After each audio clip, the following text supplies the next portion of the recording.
Anda sendiri begitu terkait dengan kebijakan upah minimum yang diatur pemerintah baru ini, mungkin ke depannya sarannya seperti apa? Kalau tadi kan sebelum jeda Anda membahas memang ada pengaturan ya terkait dengan upah. Silakan Pak Retma. Iya, memang ini kan selalu ada tuntutan ya dari teman-teman pekerja, dan kami juga sangat memahami tuntutan itu juga sebagai salah satu sebagai faktor untuk mendorong daya beli masyarakat, khususnya teman-teman di pekerja industri manufaktur. Nah, kalau menurut kami yang untuk kebijakan beberapa tahun lalu juga ada kebijakan yang cukup bagus ya dari pemerintah, meskipun itu juga dapat tentangan dari teman-teman serikat pekerja. Jadi waktu itu kan Pak Jokowi, kalau kita ingat sekitar 4 tahun lalu ya, itu kan ada mengeluarkan aturan terkait dengan formula untuk kenaikan. Jadi dalam 2-3 tahun setelahnya ke depannya kita semua mengikuti formula itu ya. Jadi saya kira itu buat kami sangat-sangat baik gitu ya. Artinya bisa terukur. Nah, terkait dengan besarannya dan terkait dengan formulanya yang saya kira supaya tidak terjadi kontroversi lagi, saya kira ya perlu formulanya itu perlu dibicarakan antara teman-teman serikat pekerja, teman-teman di kami di pengusaha dan pemerintah. Jadi formulanya, tapi kalau kita udah sepakat dengan formula itu, jangan lagi ada protes-protes nanti ke depannya, karena itu akan menjadi bias lagi ya. Jadi setelah kita punya formula di dalam 5 tahun ke depan, misalnya kalau 10 tahun sulit, dalam 5 tahun ke depan pemerintahan yang baru ini 2024 sampai 2029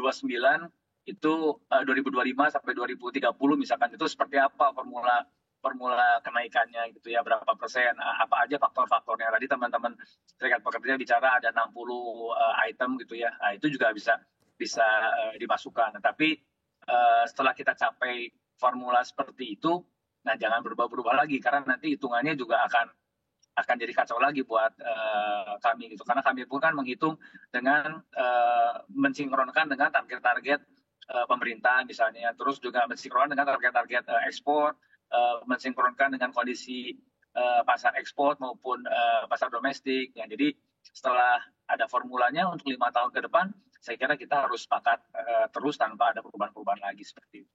Baik, terima kasih Pak Retma. Saya ingin ke Bu Mira. Bu Mira, bagaimana pandangan Anda terkait kebijakan pemerintah baru terkait dengan perlindungan sosial dan juga kesejahteraan sosial, Bu Mira, silakan. Ya, saya ingin menanggapi sedikit yang disampaikan oleh Pak Retma terlebih dahulu. Yang pertama terkait dengan upah. Ketika berbagai pihak tadi pertemukan duduk bersama ya dalam forum dialog gitu ya, saya kira apa yang dikhawatirkan oleh Pak Retma itu tidak terjadi. Jadi artinya semua pihak stakeholder yang terkait, pengusaha, pemerintah, dan pekerja duduk bersama untuk membahas itu. Namun emang ada tugas dari pemerintah juga untuk menstabilkan, menjaga harga-harga kebutuhan pokok. Dan jangan sampai ketika itu sudah ditetapkan upah juga Pak Retma, tapi satu sisi pemerintah juga menaikkan BBM, listrik, dan sebagainya. Itu juga sama aja bohong gitu ya. Jadi sekiranya makanya menjaga harga-harga bahan kebutuhan pokok, menjaga harga BBM, menjaga harga listrik dan sebagainya, itu yang dibutuhkan. Jadi kita dialognya juga enak gitu. Jadi saya kira clear lah itu. Itu yang pertama. Lalu yang kedua tadi pertanyaan Mbak Sinta terkait dengan jaminan sosial. Nah, jadi ketika banyak PHK, tetapi Pak Retma yang kenyataan yang kami hadapi adalah banyak PHK, namun di satu sisi bersamaan untuk sektor-sektor yang kami miliki ya, itu dia open recruitment, jadi buka lowongan gitu lah. Jadi ternyata usut punya usut mereka mem-PHK atau menghilangkan pekerja-pekerja yang tetap atau pekerja yang sudah masa lama gitu, di quote and quote sedikit demi sedikit dihilangkan lalu diganti dengan status outsourcing dan juga kontrak. Nah, akhirnya dampaknya tidak akan pernah mendapatkan jaminan sosial gitu karena statusnya tadi kontrak dan outsourcing. Nah, ini harapannya juga pemerintah ke depan untuk lebih memikirkan bagaimana menjadikan pekerja itu lebih kepada pekerja tetap. Saya tertarik pada saat itu, saya pernah diskusi secara live juga di salah satu stasiun televisi dengan salah satu tim pemenangan di paslon nomor 2 kalau nggak salah. Mereka berjanji akan lebih memperbanyak pekerja tetap. Nah, itu juga yang saya respect juga gitu ya. Jadi harapannya seperti itu supaya tadi jaminan sosialnya bisa terjaga juga.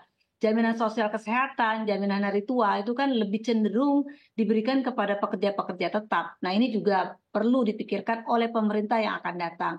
Dan yang ketiga, bantuan-bantuan sosial, mungkin Pak Retno juga melihat dia bahwasannya orang kawan-kawan pekerja buruh nih, nggak tahu ya, di anggota saya itu nggak pernah dapat bantuan sosial gitu. Kalau di PHK mereka ya banyak kasus pesangon juga nggak dapat gitu. Tapi bantuan sosial di pemerintah juga nggak ada, minim. Artinya ini juga perlu diperhatikan. Bagaimana bantuan sosial juga lebih diberikan kepada para pekerja buruh yang mengalami PHK, karena mereka kan pasti akan kehilangan tadi pekerjaan dan pendapatannya gitu ya. Dan upah, mungkin saya juga akan tanggapi. Saya setuju Pak Retma, upah itu justru nanti akan membantu negara, pemerintah dan juga pelaku usaha bagaimana nanti bisa menjadi daya belinya itu tinggi gitu loh. Dengan upahnya tinggi maka bisa menjaga daya beli masyarakat itu sendiri. Jadi barang hasil produksi jasa itu bisa dalam tanda kutip ya terbeli dengan atau terserap dengan baik oleh rakyat yang memang memiliki pendapatan tinggi. Demikian Mbak Sinti. Baik Bu Mira, lalu selama ini Bu sebetulnya koordinasi antara pekerja atau buruh ya baik dari serikat pekerja sendiri atau juga dengan pemerintah dan juga dengan pelaku industri sebetulnya selama ini sudah seperti apa Bu Mira? Iya itu tadi kalau bicara tentang upah dulu nih ya. Kalau upah kan saya mantan Dewan Pengupahan Nasional juga periode 2019-2023. Itu saya ngalamin dengan sendirinya gitu ya. Ketika ada Undang-Undang Omnibus Law ini bicara tentang keterlibatan itu dihilangkan. Jadi ditiadakan end quote and quote. Jadi antara yang tadi saya berharap duduk bersama itu sudah tidak ada lagi gitu ya. Jadi harapan saya nanti itu diadakan lagi. Jadi keterlibatan antara pekerja, pengusaha untuk duduk bersama menyelesaikan, membahas atau juga mencari jalan keluar terkait dengan upah dan lain sebagainya itu sudah tidak ada lagi karena Undang-Undang Omnibus Law Cipta Kerja itu salah satu contohnya upah di situ. Tapi kalau di kawan-kawan lembaga kerjasama tripartit nasional itu juga menjadi dalam tanda kutip menjadi sebuah lembaga yang dalam tanda kutip menjadi nggak berdaya juga karena apa? Karena ternyata regulasi atau keputusan-keputusan itu sudah langsung satu pintu dan itu langsung ke pemerintah. Jadi tanpa melibatkan kawan-kawan yang ada di LKS Tripartit Nasional juga. LKS Tripartit Nasional adalah ada 3 unsur di sana, perwakilan pekerja, pengusaha, dan pemerintah. Saya mantan wakil ketua LKS Tripartit Nasional di 2016 sampai 2019. Bagaimana keterlibatan itu selalu dilibatkan. Itu sebelum ada undang-undang itu. Jadi semua regulasi yang terkait dengan kerjaan kami selalu dilibatkan. Nah, setelah itu sudah tidak ada lagi keterlibatan. Nah, harapan saya nanti pemerintah yang baru tolong libatkan, bukan untuk merecoki ya, atau untuk membuat rusuh ya, tetapi saya kira untuk tadi justru dalam rangka yang dikhawatirkan oleh Pak Retman, kawan-kawan pelaku usaha dan pengusaha, untuk tidak ada lagi protes-protes di sana, karena kita kan sudah dilibatkan, sudah diajak bicara gitu loh. Artinya ini yang perlu atau dilakukan oleh pemerintah ke depan. Baik, terima kasih Ibu Mira. Saya ingin menanyakan ke Pak Retma. Pak Retma, Anda sendiri melihatnya Pak, jika membahas mengenai koordinasi ya antara artinya pekerja, buruh, lalu juga dari sisi pemerintahan sebagai pemangku kebijakan dan juga jika dilihat dari pelaku industri, sejauh ini seperti apa? Jika dikaitkan dengan kesejahteraan dari para pekerja, lalu juga bagaimana penetapan dari upah minimum dan juga bagaimana sebetulnya jaminan sosial Pak Retma terkait dengan nasib dari para pekerja ini?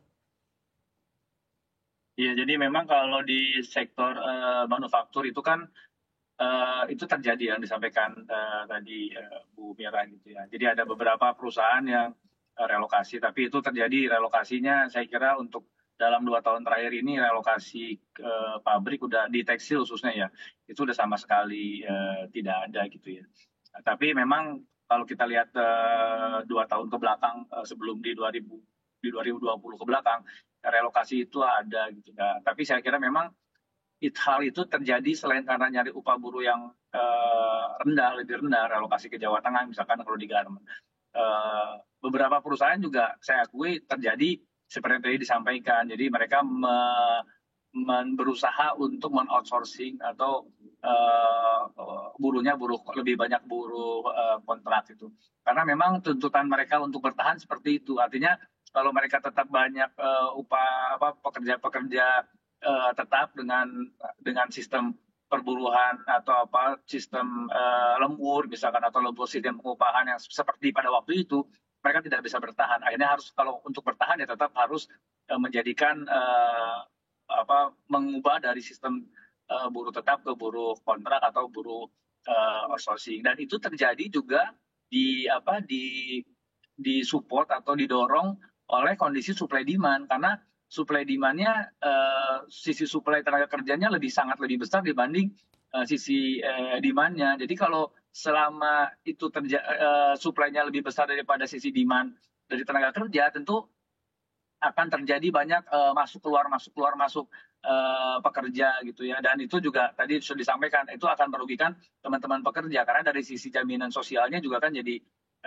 tidak terjamin gitu. Nah, bagaimana caranya supaya itu bisa terjamin, supaya bagaimana supaya banyak pekerja tetap, saya kira ya itu meningkatkan sisi demand-nya. Jadi membuka lapangan kerja yang lebih seluas-luasnya gitu ya. Jadi sisi demand sama sisi supply-nya kalau berimbang, tentu sisi pekerjanya akan daya tawarnya akan lebih besar. Jadi sehingga perusahaan juga harus supaya tidak dibajak oleh perusahaan sebelahnya atau perusahaan di sektor lain. Nah, mereka harus menjadikan upahnya menjadi pekerjanya sistemnya jadi sistem pekerja tetap gitu ya. Jadi saya kira di sektor manufaktur itu yang pertama tadi kenapa terjadi perpindahan gitu.